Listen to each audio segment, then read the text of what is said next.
अब ये कहानी शुरू होती है कुछ इस तरह कि मैं अपने मस्त रूम में बैठ के अपना फोन चला रहा होता हूँ। जब मैं इंस्टाग्राम पे ऐसी वीडियो स्क्रॉल कर रहा होता हूँ तो मुझसे गलती से ऋषिकेश की वीडियो लाइक हो जाती है और बस उसके बाद तो मेरी पूरी फीड ऋषिकेश की वीडियो से ही भर जाती। अब मेरे साथ कोई ऋषिकेश जाने वाला तो था नहीं, तो बस बिना किसी देर के अपना सारा जरूरी सामान लेके मैं कर लेता हूँ अपना बैकपैक और भगवान का आशीर्वाद लेके मैं निकल पड़ता हूँ सीधा रेलवे स्टेशन की ओर। सबसे इम्पोर्टेंट चीज तो लेना भूल ही गया था, पैसा।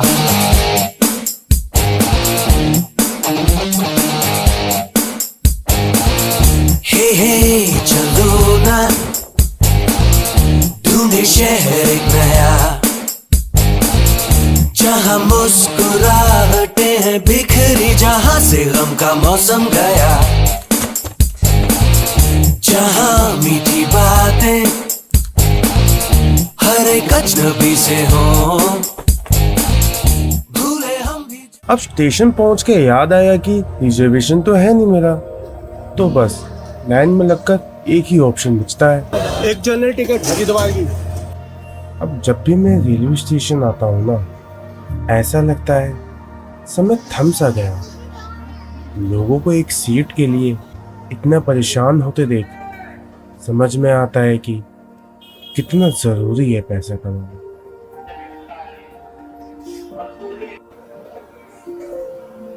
अब मैं भी सभी सामान्य लोगों की तरह अपनी ट्रेन आने का इंतजार करने लगता हूँ और फिर जैसे ही ट्रेन आती है सब भागने लगते हैं, तो मैं भी भागता हूँ।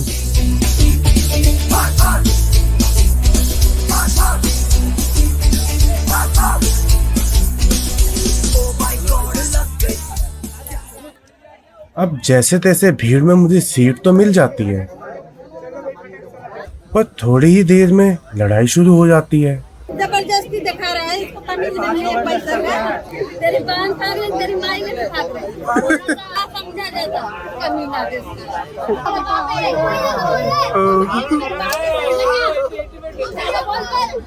माँ की करवा दो शादी, माँ की करवा दो, ये तो अपनी उसी की शादी करा दो, माँ की शादी करा दो। और फिर एकदम से मस्ती भी करने लगते हैं। कोई कभी सुस्ता रहा होता है तो कोई कभी मेरी गोद में सो रहा होता है, और रात कब कट जाती है सबके साथ पता भी नहीं चलता, और सुबह होते होते सबके आपस में दोस्ती भी हो जाती है। और मेरे भी कुछ नए दोस्त बन जाते हैं।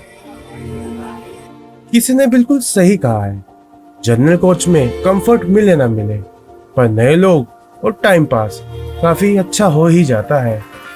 और फिर टाइम आ जाता है सबको अलविदा कहने का। हैप्पी जर्नी भाई, सेफ जर्नी, आराम से जाना ब्रो, ठीक है, बाय बाय। तो भाई फाइनली हरिद्वार रेलवे स्टेशन पे पहुंच गया हूँ मैं, और जो दोस्त मिले थे यार उनको बाय बाय कह दिया है। अच्छे लोग थे, अच्छे घर के थे, कोई सॉफ्टवेयर इंजीनियर था, कोई एनिमेटर था, कोई मेडिकल लाइन से था, तो ऐसे ही ट्रैवल करते हुए अच्छे लोग भी मिल जाते हैं कभी कभी। अब मुझे पहुंचना था ऋषिकेश, तो मैं आ जाता हूँ हरिद्वार के बस स्टैंड पे। तो हरिद्वार रेलवे स्टेशन से निकल कर मैं सीधा आ गया हूँ हरिद्वार के बस स्टैंड पे, और यहाँ से मुझे जाना है सीधा ऋषिकेश। देखो भूख तो मुझे बहुत तेज लगी, लेकिन मैं सोच रहा हूँ चाय नाश्ता सीधा ऋषिकेश जाके करूँगा। अब भाई सच बताऊँ तो मुझसे ना यार मरी हुई मछली की बदबू आ रही है, क्योंकि भाई इतनी हुमस पसीने में हालत ख़राब हो गई है। तो अभी चलते हैं सीधा बस में और पहुंचते हैं ऋषिकेश। और थोड़ी ही देर में मुझे बस मिल भी जाती है और मैं निकल पड़ता हूँ आगे की ओर। सीट तो मिल गई, लेकिन पता नहीं अभी ये बस कब चलेगी। Let's see.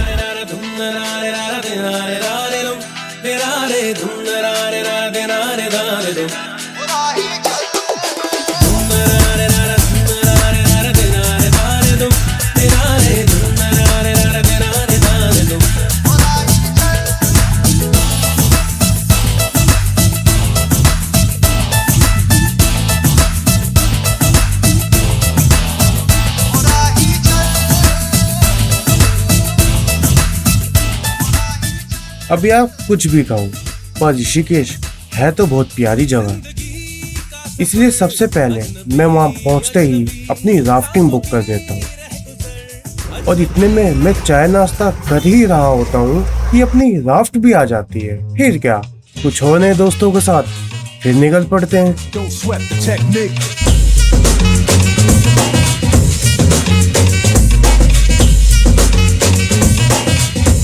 Don't sweat the technique.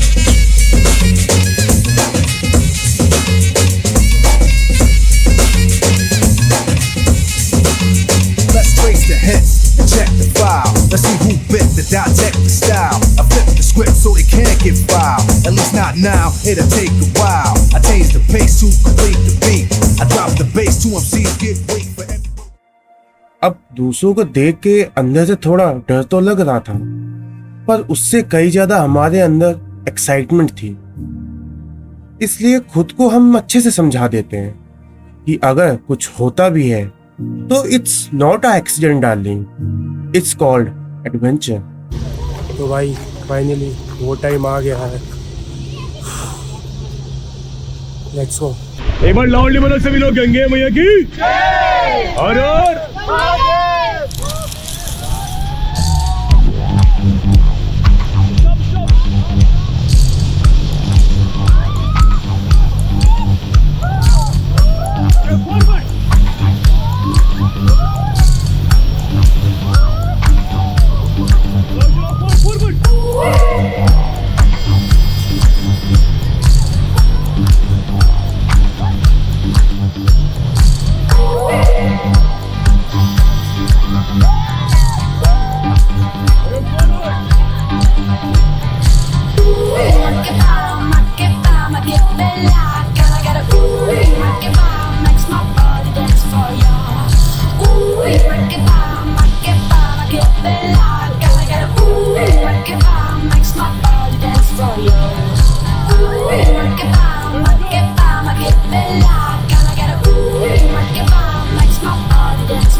Loudly Gange मैया की। बनी ने सही कहा था, कहीं पहुंचने के लिए कहीं से निकलना बहुत जरूरी होता है। सही वक्त पे कट लेना चाहिए, वरना किसने सोचा था कुछ अनजान लोगों के साथ इतना मजा आएगा। वही अनजान लोग कब तुम्हारे इतने अच्छे दोस्त बन जाएंगे, किसको पता था।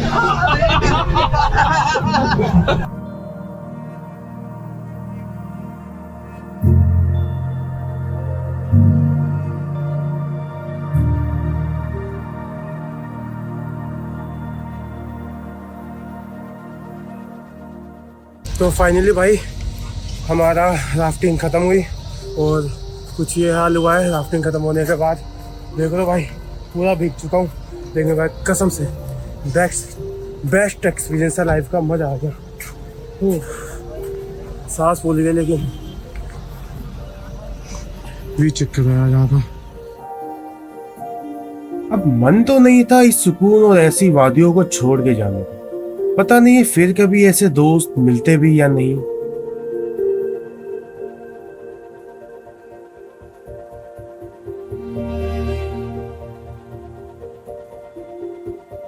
पर मैं निकल पड़ता हूँ इन गलियों से होता हुआ कहीं और कोई नई जगह देखने।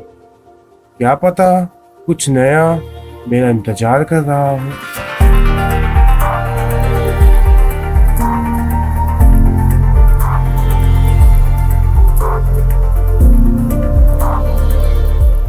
First time gold sting try कर रहा हूँ। अब पता चला इसका नाम नाइट फूल क्यों है, क्योंकि इसका टेस्ट भी है जैसा है। सच में कुछ तो बात है इस जगह में। यहाँ मन को एक अजीब सी शांति मिलती है, एक पॉजिटिव एनर्जी फील होती है यहाँ। जहाँ एक बार आ जाओ तो बस वापस जाने का दिल ही ना करे। और ये फीलिंग मैं आपको शब्दों में नहीं बयां कर सकता।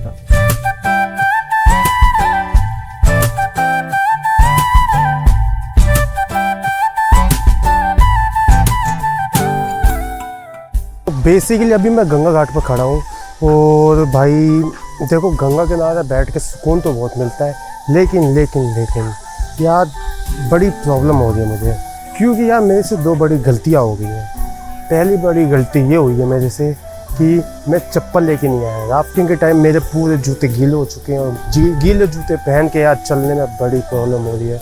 और दूसरी गलती ये हुई है कि इस कड़ी धूप में मैं ऑल ब्लैक बन के घूम रहा हूँ, जो कि यार बस पूछो मत भाई।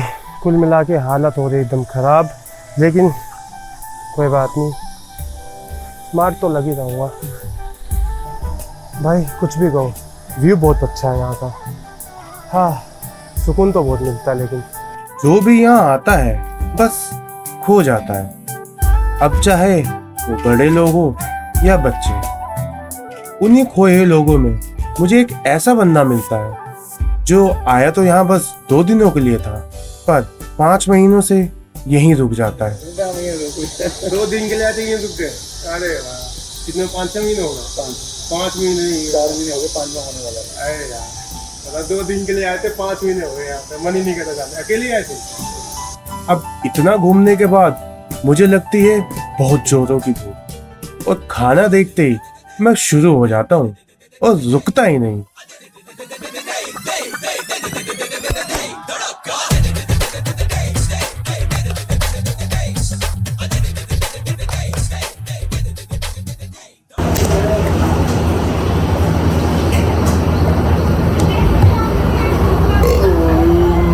भाई यार, एक गड़बड़ हो गई। जोश में ज़्यादा खाना खा लिया, अब पेट मटके की तरह बाहर आ गया और अब मुझसे चला नहीं जा रहा। ओ यार,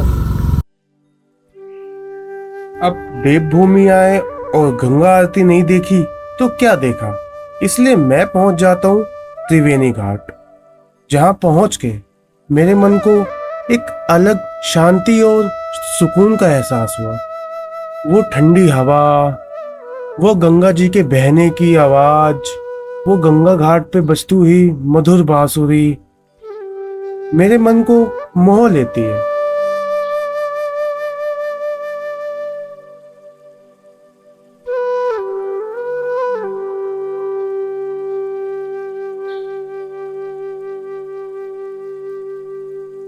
और पता नहीं कब पेड़ के नीचे लेटे लेटे मेरी आंख भी लग जाती है। जब तक आंख खुलती है तो शाम हो चुकी होती है और सभी लोग अपना स्नान करने में लगे हुए होते हैं।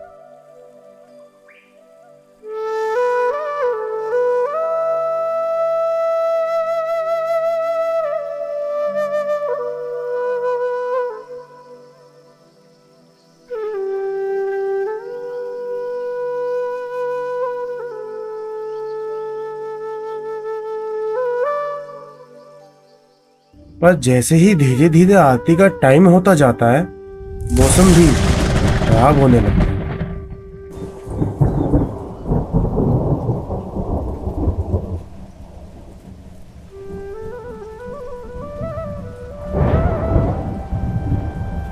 पर हम कहाँ हिलने वाले थे, खड़े रहते हैं उसी बारिश में आरती देखने के लिए।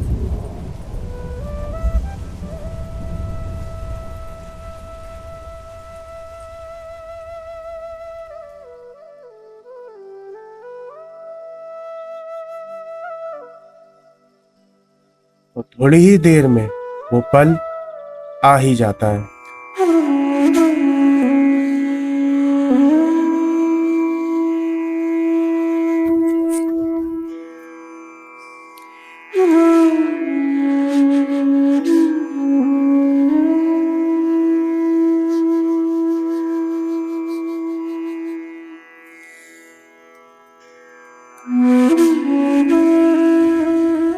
भक्ति एक जरिया है भगवान को पाने का। सब अलग अलग तरीके से भगवान को पाना चाहते हैं। कोई भजन गा के भगवान को पाना चाहता है, तो कोई अध्यात्म को अपनाकर, बाकी सब प्रभु के बनाए संसार के इस मोह जाल में फंसे हुए हैं।